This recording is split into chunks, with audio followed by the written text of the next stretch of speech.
ప్రభునందు నాకు అత్యంత ప్రియమైనటువంటి వాళ్ళారా, మన ప్రభువును రక్షకుడునైనటువంటి యేసుక్రీస్తు వారి యొక్క శుభనామంలో మీ అందరికీ నా హృదయపూర్వకమైన శుభములు వందనములు తెలియజేస్తున్నాను. ఉదయకాల సమయంలో దేవుని వాక్యాన్ని ధ్యానం చేసుకుందాము. ఈరోజు వాక్య ధ్యానము కొరకు మనం తీసుకున్నటువంటి లేఖన భాగము యెషయా గ్రంథము 51వ అధ్యాయము 7వ వచనం చదువుకుందాం. నీతి అనుసరించి వారులారా నా మాట వినుడి, నా బోధను హృదయమందుంచుకున్న జనులారా ఆలకించుడి. మనుషులు పెట్టిన నిందకు భయపడకుడి, వారి దూషణ మాటలకు దిగులు పడకుడి. ఆమేన్. దేవుని నామమునకు మహిమ కలుగును గాక. మరి ఈ వాక్య భాగాన్ని మనం గమనించినట్లయితే, నీతిని అనుసరించే వారులారా నా మాట వినుడి. ఎవరైతే దేవుని నీతిని నెరవేర్చి ఆ నీతిని అనుసరించి నడుస్తున్నారో, దాన్ని అనుసరిస్తున్నారో వారిని గురించి రాయబడినటువంటి మాటలు. నా బోధను హృదయమందుంచుకున్న జనులారా ఆలకించుడి. ఆలకించి దాని ఫుట్ నోట్లో ఏం రాయబడిందంటే, హృదయపూర్వకముగా నా బోధను అనుసరించి జనులారా ఆలకించుడి అని చెప్పి ఇక్కడ రాయబడింది. అంటే హృదయపూర్వకంగా ఎవరైతే దేవుని వాక్యాన్ని విని ప్రభు యొక్క బోధను హృదయమందు ఉంచుకొని దేవుని యొక్క వాక్యానుసారంగా వాక్యాన్ని అనుసరించి దాని యొక్క బోధన అనుసరించి ఎవరైతే నడుస్తూ ఉంటారో వాళ్ళని ప్రభువు హెచ్చరిస్తూ ఉన్నాడు. నేను చెప్పే మాట వినండి. ఒక మాట మీకు చెప్తున్నాను, ఆ మాట వినండి.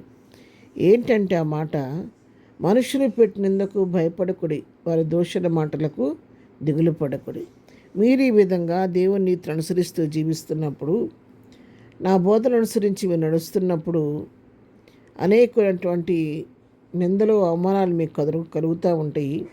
మనుషులు అనేక రీతిగా మిమ్మల్ని మరి నిందిస్తూ ఉంటారు, పరిహాసం చేస్తూ ఉంటారు, దూషిస్తూ ఉంటారు. కానీ వాటికి మీరు భయపడవద్దు అని చెప్పి దేవుని వాక్యం సెలవిస్తూ ఉంది.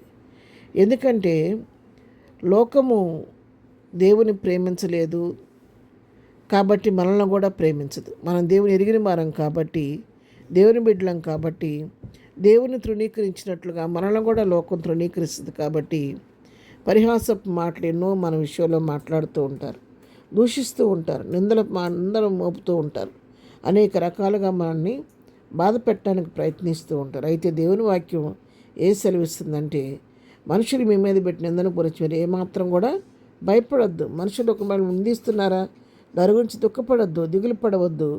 దూషణ మాటలను బట్టి మీరు దిగులు పడొద్దు. దూషిస్తున్నారా, అయినప్పటికీ దానికి దిగులు పడొద్దు. ఎందుకంటే మీకు తీర్పు తీర్చేది మనుషులు కాదు, మనకు తీర్పు తీర్చే దేవుడు మన దేవుడు. కాబట్టి మనుషులు మన గురించి ఎన్ని రకాలుగా మాట్లాడుకున్నా, నిందలు మోపినా, పరిహాసం చేసినా, దూషణ మాటలు మాట్లాడినా, మనము దేవుని దృష్టికి యోగ్యులుగా ఉంటే, పరిశుద్ధులుగా ఉంటే, దేవుని దగ్గర బడా నమ్మకమైన మంచి దాసురా అని మనం సాక్ష్యం మనం పొందగలిగితే మనం ధన్యులం. కాబట్టి లోక మనుషుల గురించినటువంటి నిందన గురించినటువంటి చింత మీకు వద్దని చెప్పి దేవుని వాక్యం ఇక్కడ సెలవిస్తూ ఉంది. పేతురు రాసిన మొదటి పత్రికలో కూడా మనం గమనించినట్లయితే 2వ అధ్యాయము 14వ వచనం 15 వచనాలు చదువుకుందాం. రాజు అందరికీ అధిపతి అనియు, నాయకులు దుర్మార్గులకు ప్రతిదండన చేయుటకును, సన్మార్గులకు మెప్పు కలుగుటకును రాజు వలన పంపబడిన వారనియు వారికి లోబడి ఉండడి. ఏలియనగా మీరు ఇట్లుక్త ప్రవర్తన గలవారై అజ్ఞానముగా మాట్లాడు మూర్ఖుల నోరు మూయుట దేవుని చిత్తము.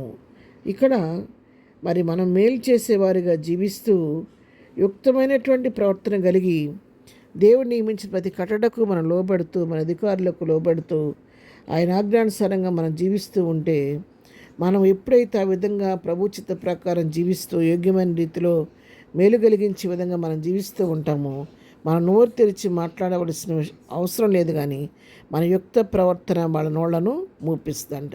వాళ్ళే రియలైజ్ అవుతాయి, అనవసరంగా ఈ అమ్మాయిని ఇట్లా అన్నామే, అనవసరంగా ఈ అబ్బాయిని ఇట్లా అన్నామే, ఇతను చాలా మంచివాడని చెప్పి వాళ్ళే తిరిగి పశ్చాత్తాపడి మనల్ని ప్రేమించడం ప్రారంభిస్తారు.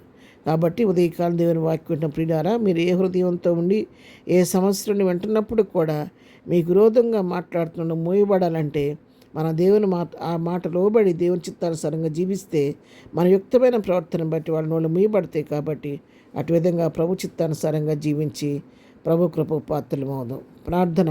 ప్రభా ఉదయకాలం మాకు ఇచ్చిన శ్రేష్టమైన వాక్య భాగాన్ని బట్టి నీకు వందనాలు. నిన్ను పోలి ఈ లోకంలో జీవిస్తూ వ్యక్తమైన ప్రవర్తన గలవారు అయ్యండి. మూర్ఖులుగా మాట్లాడుతున్న వాళ్ళ మూయటానికి మాకు నేర్పించండి. ఈ దినం మేము చేయి పని పాటలో రాకపోకలో క్షేమం దయచేయండి. ఈ దినం బర్త్డే మ్యారేజ్ చేసుకునబడిన దీవించండి, ఆశీర్దించండి, బలహీనను బలపరచండి, కృంగిన వారిని లేవనెత్తండి, దుఃఖులను ఓదార్చండి, ప్రతి వారి పట్ల కృప విస్తరింపచేయమని యేసునామములో ప్రార్థించండి పొందుకొని ఉన్నాము తండ్రి. ఆమెన్. ప్రభు కృప సదాకాలం మనందరికీ తోడై నడిపించునుగాక. ఆమెన్.